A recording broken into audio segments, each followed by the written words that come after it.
morning, WSM.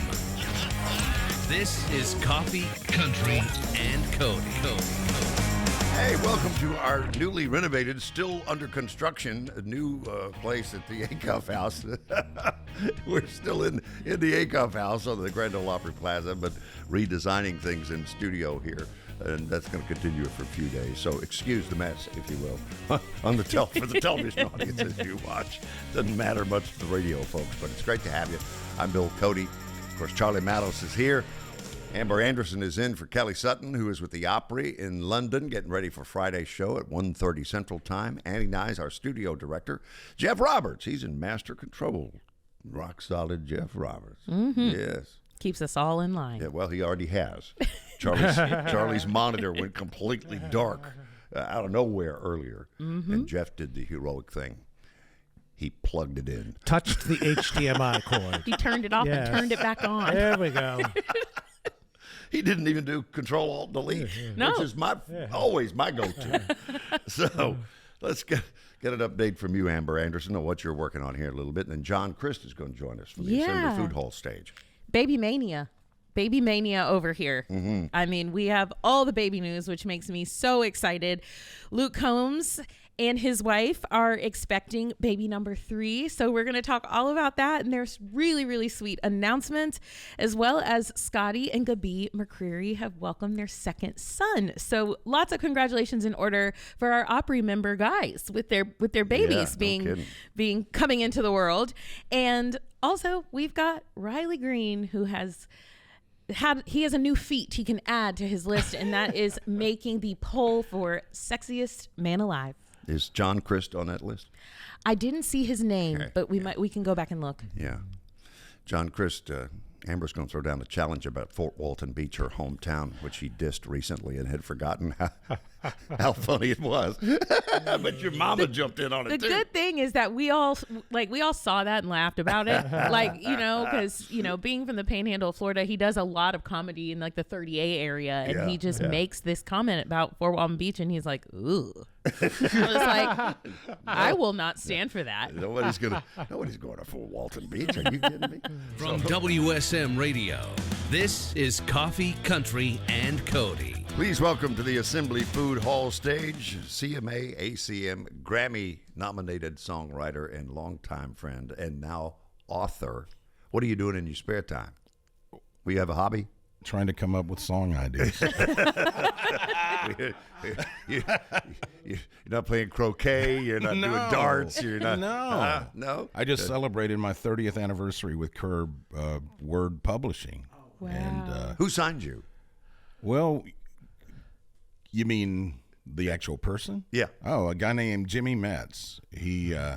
I met him at Mel Tillis's publishing company. That was my first publisher, and he got my first songs recorded, people like Linda Davis and Shelley Wright. And he went over to Curb, and he called me and says, Mel shut the office down and went to Branson and built a humongous theater. And I was without a gig, and Jimmy was like, man, we have one slot over here for another writer. And I, went, and here I am 30 years later still. What was your first write over there? Oh, gosh, I can remember that. It was with Chad Brock. Oh, was it? That was my first write, and first demo was with him.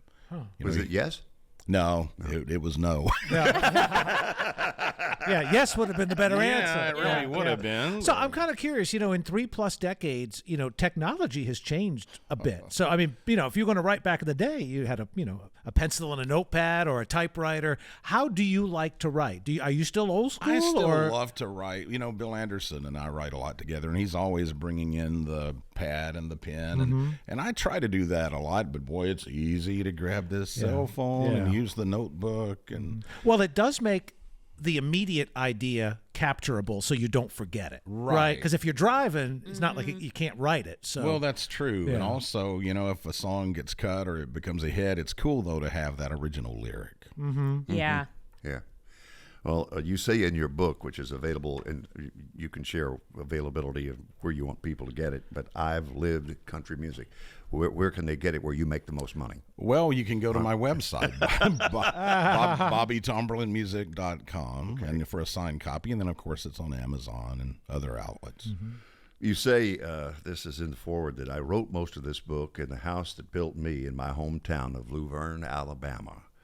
So did you take weekend road trips to kind of get your mind clear and focused on writing this? Or No, I'll tell you what happened. My dad passed away in January, and I just needed some time before coming back up here, to write and to get back on the road doing shows, and it was just very therapeutic, and I just sat and I wrote and wrote and wrote. And a lot of people had encouraged me through the years to do so, and I thought, it's kind of almost a vain thing to write a book. But then I realized I had so many stories that needed to be documented, stories like the guy who drove Hank Williams on his last ride. I mean, a lot of people, I'm just using this as an example, a lot of people, they think, that last ride was the most doom and gloom ride, and of course it ended terribly, but but during the actual ride, the driver told me, Hank Williams, he said, we stopped in Fort Payne, Alabama. He got a haircut, had the #1 song in the nation, I'll Never Get Out of This World Alive, and he said people were looking through the window as he got the haircut. He stopped in Chattanooga for a meal at a cafe. He tipped a waitress $50. He asked the waitress, have you ever had a big tip? And she says, yeah, $25. He said, who gave that to you? And she said, you, Mr. Williams. So, I mean, Wow. things like that, that the driver shared with me. And, stories, Willie, chapter on Bill Anderson, Hank Jr., little Jimmy Dickens, who was like a little grandpa to me, Yeah. But then I talk about, the journey, a songwriter's journey from a small town, being in radio at age 11, and in a double wide trailer, and of course tornadoes would come through, and you'd run to the bathroom and put on a Jerry Clower. The pictures, the collection of pictures that you have kept up with is just extraordinary in this book. I mean, it's overwhelming when you start looking through here. But one of the first ones I wanted to ask you about was, you said that the first songwriter you ever met was at a Hank Williams festival.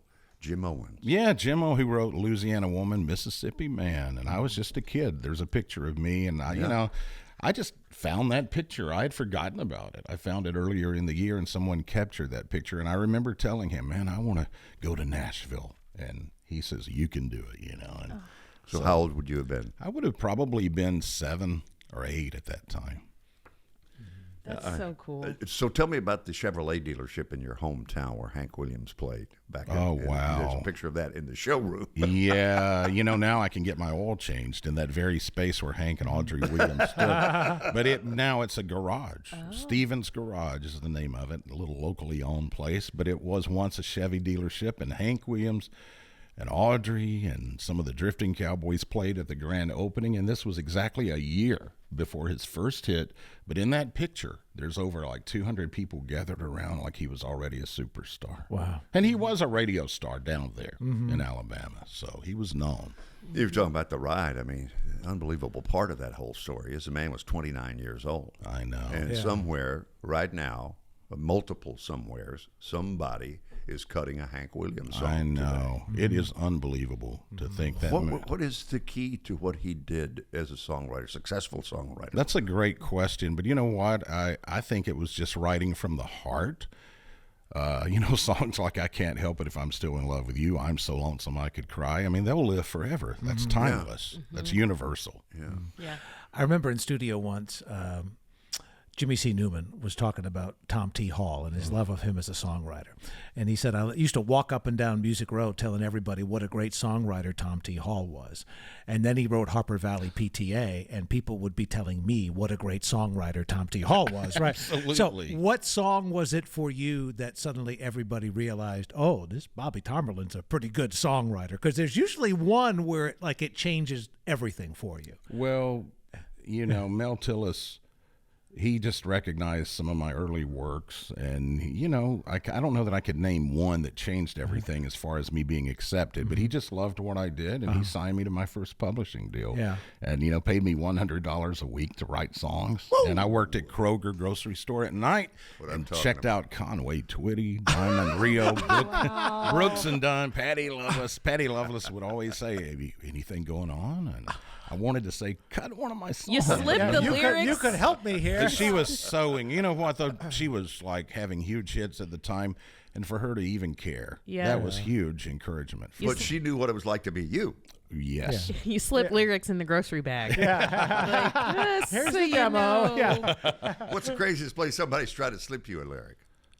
You know, that's a good question. I mean, it's nonstop, because especially being on the road, I do, 75 shows a year, and there's always someone, so there was one in the mailbox the other day, which was really bizarre.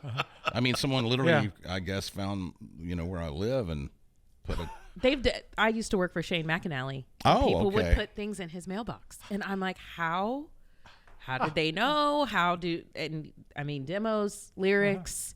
People have mailed him things from jail saying, Oh, we my want, gosh. wow. can you cut my song? I can't remember if it was Leroy Or can you Parnell pitch or my Steve song? Warner, but this story comes to mind, and because this came up in conversation about people pitching you songs, and they were on the commode and in their stall, and a hand comes under the stall with a song lyric on it.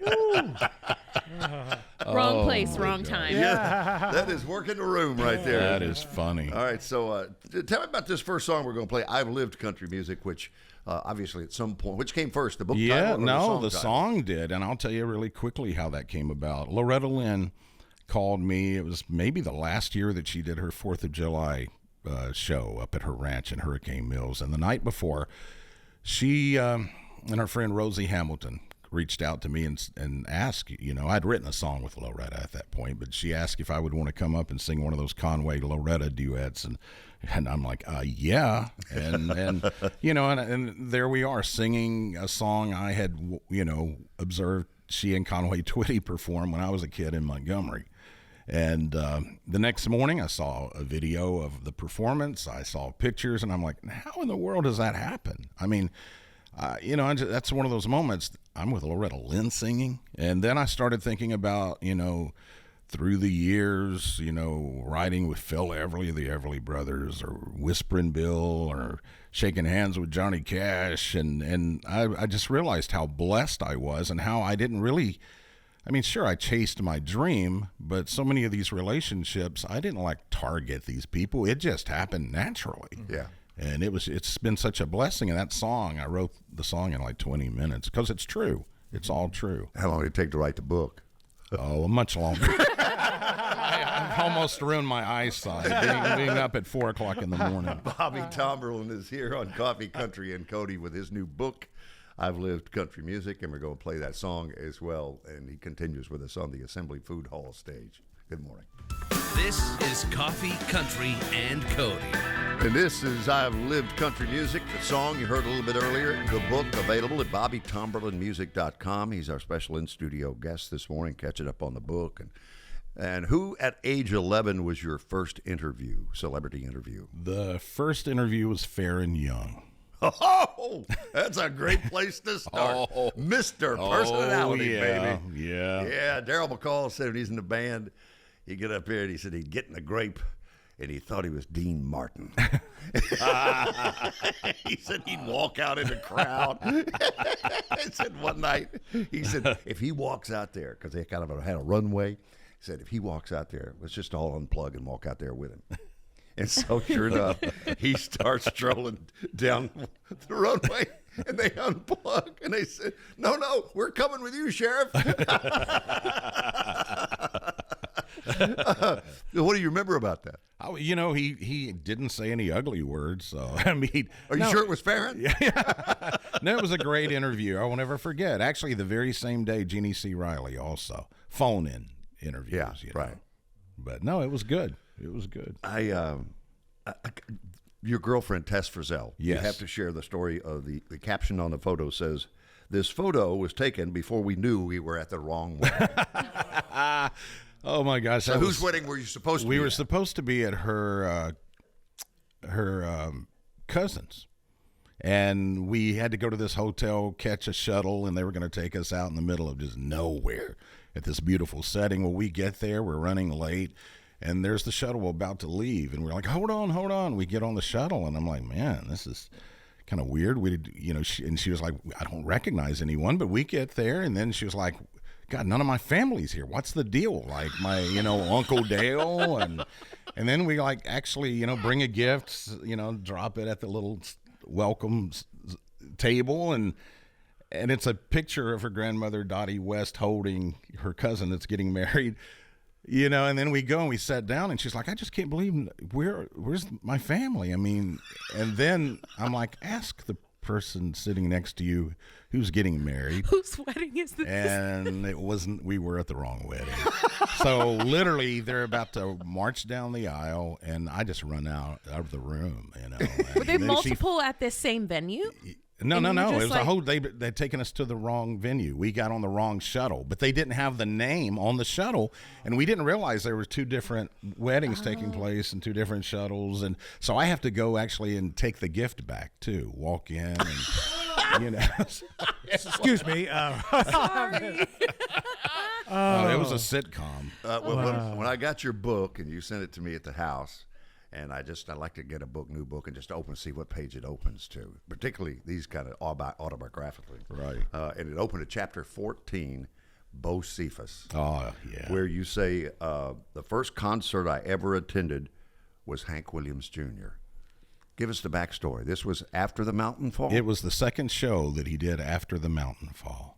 And you know where the stage was? It actually set where the home that Hank Williams was born in had once stood. And it had been torn down, years before, but actually it was a Hank Williams festival, and he walked on stage, and he was like, this isn't the same Bocephus. And he went into Sweet Home Alabama, and I'm like, wow, what in the world, And that really lit a fire. Of course, I had grown up loving Hank Williams Sr., but actually seeing Hank Jr. at that early age, and that kind of did it for me. Having all of these stories kind of collected over your life, getting them all down into a book in this way, is it almost kind of like a weight lifted? Because it's kind of like it's all organized, it's all in one place, and now you have this forever to look back on, kind of like, like a scrapbook of sorts. You know what? You're absolutely right. It is like a weight lifted, and I didn't even realize the weight was on, but I realized again that so many of these stories needed to be documented that had been shared with me through the years. You mentioned your friendship with Jeannie Seeley. I'd be remiss if I didn't ask you for some comments and thoughts on her and her life. And that songwriter segment during her memorial was just phenomenal. It was very special, and I was so honored to be a part of that. But I love Jeannie. I got to know Jeannie. One of my side jobs was sound engineer for Bill Anderson when I got here in Nashville. And after he told me, quit the Kroger gig and come with me for a while. And so I worked with him for 3.5 years until I started getting songs recorded and finally had a hit. But it was during that time that I became friends with Jeannie, and I would encourage her to write again because she had had cuts by Dottie West, Hank Jr., Merle Haggard, Ray Price. I think it's nearly a dozen Hall of Famers. Yes, and she had stopped writing after she went through her divorce with Hank Cochran. Yeah. I mean, something happened, I guess, at the publishing company, and she didn't feel welcome, and she just quit. And I talked to her, I bet, for 20 years about writing again, and finally Aaron Enderlin and I convinced her to sit down, and she and Jeannie had a great idea, and we were like, okay, just sit down with us to write. And she said, well, I've never sat down to write. I've always just kind of, maybe shared some ideas with someone, they would finish it, or I would finish their ideas. But anyway, we sat down and we wrote a song called Like I Could, and Rhonda Vincent recorded it, and it was a #1 bluegrass hit. And at that point, she was off and running, and she was writing with Trisha Yearwood. She and Bill Anderson and I got together, Buddy Cannon, and well, Bill famously talks about going through that dry spell where he quit writing. Well, that's right. He was hosting television shows, and he was on daytime soaps, and he was in another phase of life.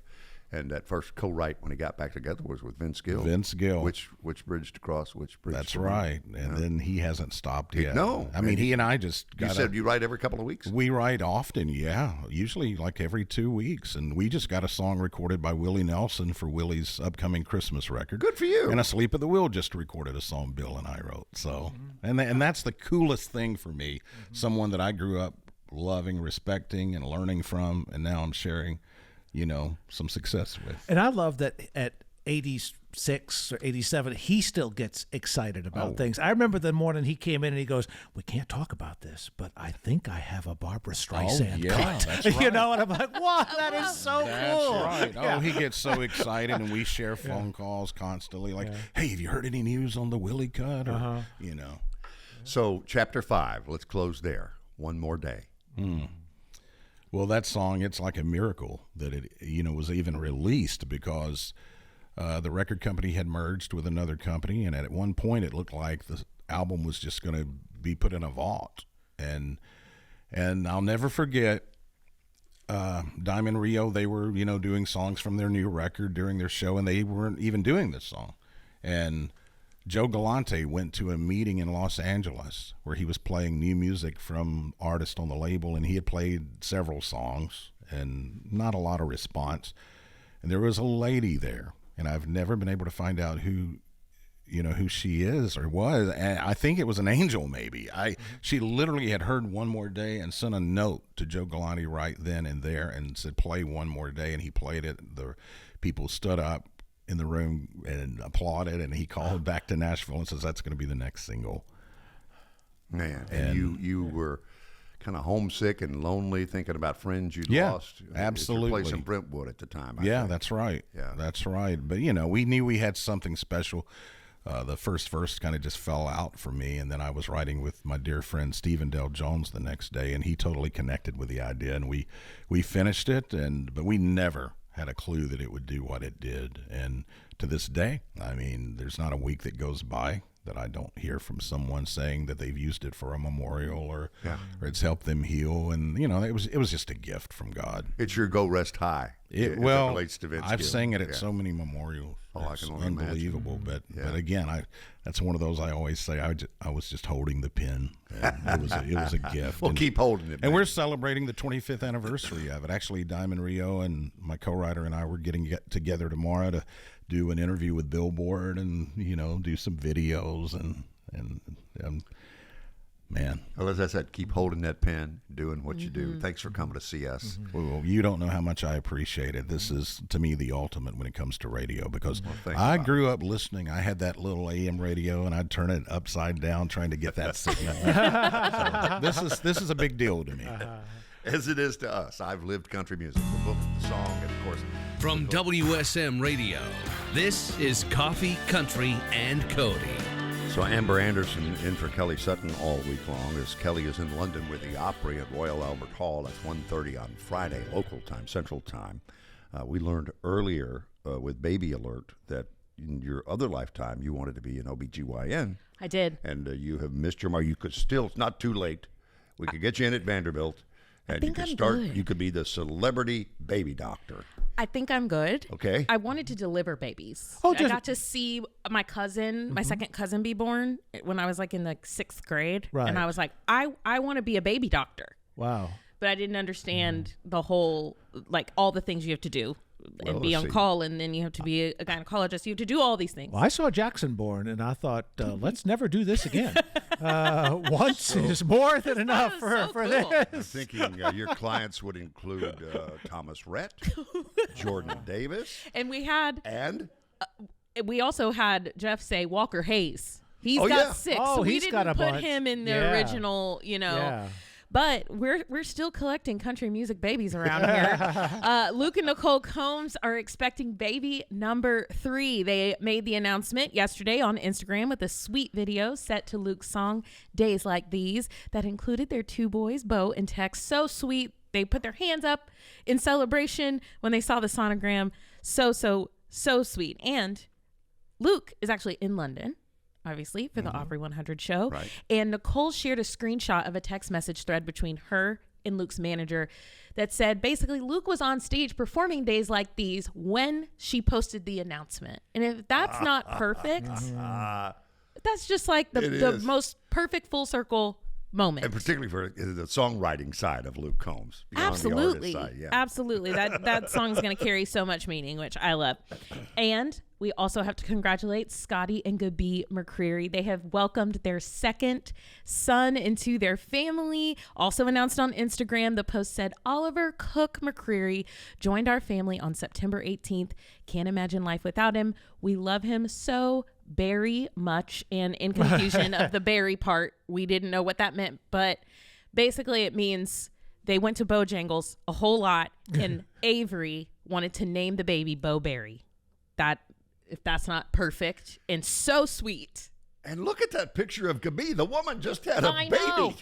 She doesn't take a bad picture, though. I will say about her, she does not take a bad photo. That's extraordinary. But yes, how sweet are they? That family. Oh my gosh. And to wrap things up, it's Idol Across America time. Mm-hmm. This is it's everyone's time. If you have been dreaming about being the next American Idol, you have your chance. Auditions will be in Tennessee on Monday, September 29th.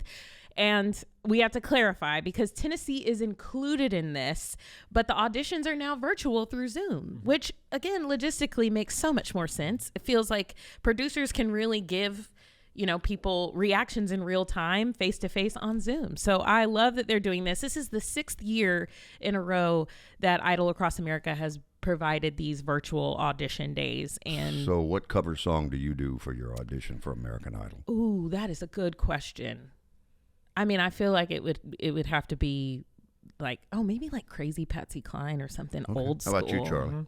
I don't know. Burning Love by Elvis. That's my go-to. Okay. That's the go-to. I got the moves, too. Yeah. Yeah. Oh, I could do choreo if I did something by NSYNC.